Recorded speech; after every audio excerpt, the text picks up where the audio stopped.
دوستو، ایک مسلم شخص کو غیر مسلموں نے سمندر میں جہاز سے نیچے پھینک دیا۔ اس کے بعد اس کے ساتھ کیا معجزہ ہوا، اس کو سن کر آپ بھی حیران اور پریشان ہو جائیں گے۔ اسی لیے آپ ویڈیو کو آخر تک ضرور دیکھیں گا۔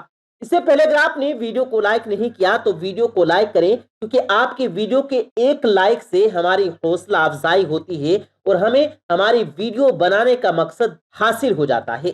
تو چلیے دوستو، ویڈیو کا آغاز کرتے ہیں۔ پیارے دوستو، ایک سمندری جہاز جس پر کافی بوجھ تھا، تجارت کا سامان اور تاجر اس جہاز کے اوپر سوار تھے۔ اب سفر کے دوران بیچ سمندر میں طوفان کی وجہ سے جہاز ہچکولے کھانے لگا اور بالکل ڈوبنے کے قریب ہو گیا۔ تو جہاز کے کپتان نے ایک تجویز سب کے سامنے پیش کی کہ دیکھیں، جہاز کے اوپر بوجھ بہت زیادہ ہو گیا، اب ہم سب کو زندہ رہنا ہے تو آپ لوگوں کو کچھ سامان سمندر میں پھینک دیا جائے گا تو جہاز تھوڑا ہلکا ہو جائے گا اور ہم آسانی کے ساتھ کنارے لگ جائیں گے، کیونکہ ہماری جانیں زیادہ قیمتی ہے سامان کے مقابلے میں۔ سب نے کپتان کی بات پر اتفاق کیا اور سب نے کہا کہ ایک نیا سوداگر ہے، یعنی کہ ایک جو نیا تاجر ہے وہ بالکل نیا ہے، وہ کافی سامان اپنے ساتھ لے کر آیا ہے، اس کا سامان سمندر میں پھینک دیا جائے تو اس سے ہم سب ڈوبنے سے بچ جائیں گے۔ اس کا جتنا سامان ہے اگر اتنا پھینک دیا جائے تو ہمارا جہاز آسانی کے ساتھ کنارے لگ جائے گا۔ سب تاجروں نے اس بات پر اتفاق کیا، لیکن جس تاجر کا سامان پھینکا جانے والا تھا اس نے کہا کہ میرے اکیلے کے سامان کو ہی کیوں پھینکا جائے گا، سب سوار ہیں تو میرے اکیلے کے سامان ہی کیوں؟ سب تاجروں کا تھوڑا تھوڑا سامان سمندر میں پھینک دیا جائے، اس سے نقصان بھی ہم سب پر تقسیم ہو جائے گا اور ہم سب کی جانیں بھی بچ جائیں گی۔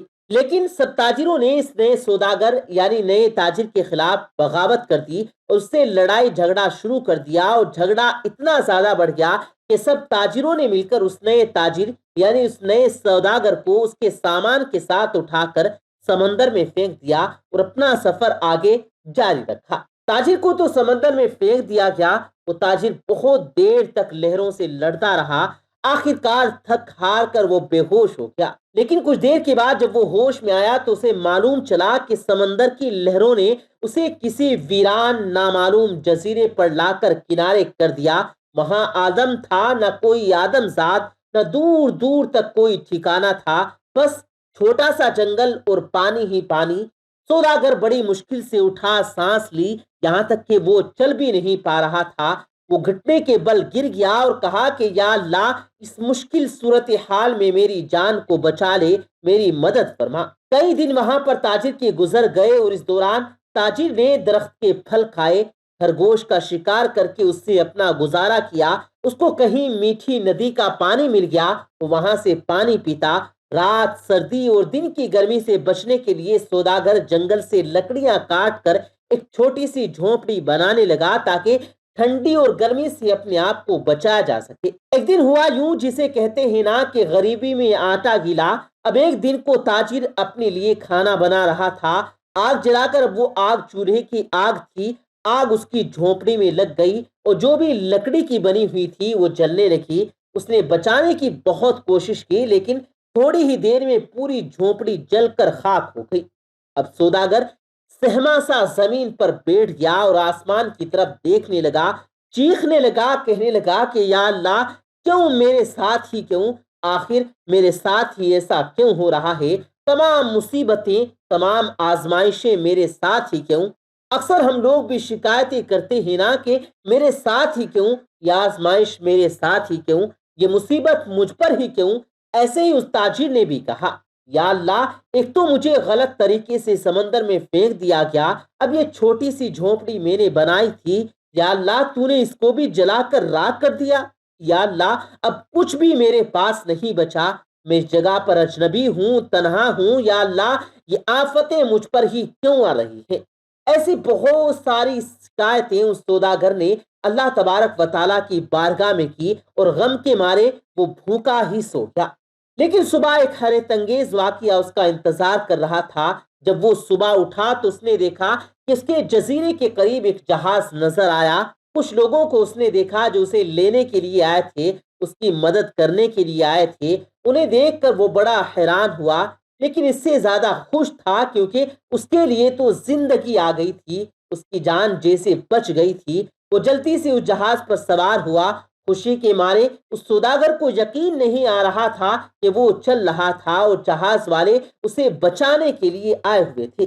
اس انجان جگہ پر تو کوئی یقین نہیں کر پا رہا تھا کہ آخر میرے پاس یہ لوگ کیسے آ گئے، ان کو میرے یہاں ہونے کا پتہ کیسے چلا، انہیں کس نے یہ باتیں بتا دی۔ سوداگر نے ان جہاز والوں سے پوچھا، بھائیو ایک بات مجھے بتائیے، تمہیں میرے بارے میں کیسے پتا چلا، تم نے مجھے کیسے ڈھونڈا، آخر میرا ٹھکانہ تمہیں کیسے مل گیا؟ یہ تو بالکل انجان اور اجنبی جگہ ہے۔ اس سوداگر کے ان تمام سوالوں کو سن کر جہاز والوں نے جواب دیا، ہم نے یہاں پر دھواں اٹھتا ہوا دیکھا ہے تو ہمیں ایسا لگا کہ کوئی شخص ہمیں اپنی مدد کے لیے پکار رہا ہے، کیونکہ سمندر میں جب کوئی مصیبت میں پھنستا ہے نا تو اسی طرح سے اشارے دیتا ہے، اور ہمیں ایسا لگا کہ کسی نے یہاں پر آگ جلائی اور دھوئیں کے ذریعے وہ ہمیں مدد کے لیے پکار رہا ہے۔ ہم تم کو دیکھنے کے لیے یہاں پر آئے، تمہاری مدد کے لیے ہم یہاں آ گئے۔ یہ سن کر تاجر بڑا خوش ہوا، اللہ کا شکر ادا کرنے لگا اور اس نے اپنی تمام کہانی سنا دی۔ بلکہ ان لوگوں نے پوچھا تمہارے ساتھ کیا ہوا؟ اس نے بتایا کہ کس طرح ناجائز طریقے سے سوداگروں نے اسے اٹھا کر جہاز سے باہر پھینک دیا، سمندر میں اس کا سامان بھی پھینک دیا گیا۔ وہ لوگ جو کہ جان بچانے کے لیے آئے تھے، انہوں نے کہا، اچھا تم اس جہاز کے بارے میں ہمیں بتا رہے ہو، تو میں آپ کو بتا دیں کہ وہ جہاز اپنی منزل تک نہیں پہنچا، بلکہ سمندر کے لٹیروں نے اس جہاز پر حملہ کر دیا، تمام سامان لوٹ لیا، تمام تاجروں کو قتل کر دیا، صرف تم اکیلے بچ گئے۔ بتا نہیں تم کیسے بچ گئے، اللہ نے تمہیں بچا لیا۔ سوداگر یہ سنتے ہی زاروں قطار رونے لگا، سجدے کی حالت میں گر گیا اور کہنے لگا، یا اللہ تیرے کام اور تیرے فیصلے سب سے بہتر ہوتے ہیں، تو جو بھی کرتا ہے اپنے بندوں کے لیے بہتر ہی کرتا ہے، بس ہم ہی بے صبرے ہو جاتے ہیں اور ہمارے اندر صبر نہیں ہوتا، ورنہ بعد میں پتہ چل ہی جاتا ہے اللہ تیرا جو فیصلہ تھا وہ بالکل صحیح تھا۔ پیارے بھائیوں اور بہنوں اور دوستوں، اگر آپ کے حالات بگڑ جائیں تو آپ ڈرے نہیں، آپ خوف زدہ نہ ہوں، بس اتنا یقین رکھیں کہ خدا کی ہر چیز میں حکمت ہوتی ہے۔ جب بھی آپ کا کوئی کام رک جائے، آپ کی کشتی بھور میں پھنس جائے، آپ کی جھونپڑی جل جائے، تو یہ جان لیں کہ خدا آپ کا اس سے بہترین انتظام کر رہا ہے۔ دوستوں، ہم امید کرتے ہیں کہ آج کی اس کہانی کو سن کر آپ کا ایمان مزید تازہ ہو گیا ہوگا اور بہت کچھ آپ کو سیکھنے کو ملا ہوگا۔ تو دوستو، آج کی اس ویڈیو کو اگر آپ کو پسند آئی ہے، آپ نے آج کی اس ویڈیو کو واقعی سے کچھ سیکھنے کو ملا ہے، تو اسے ضرور اپنے تک نہ رکھیں، بلکہ اپنے دوست و احباب تک بھی اس ویڈیو کو ضرور شیئر کریں، تاکہ ہم اس ویڈیو کے ذریعے جو پیغام آپ کو دینا چاہتے ہیں وہ پیغام آپ کے ذریعے آپ کے دوستوں تک بھی آسانی سے پہنچ جائے۔ اس ویڈیو کو لائک کرتے ہوئے چینل کو بھی ضرور سبسکرائب کریں، تاکہ اسی طرح کی مزید ویڈیوز آپ تک پہنچاتے رہیں۔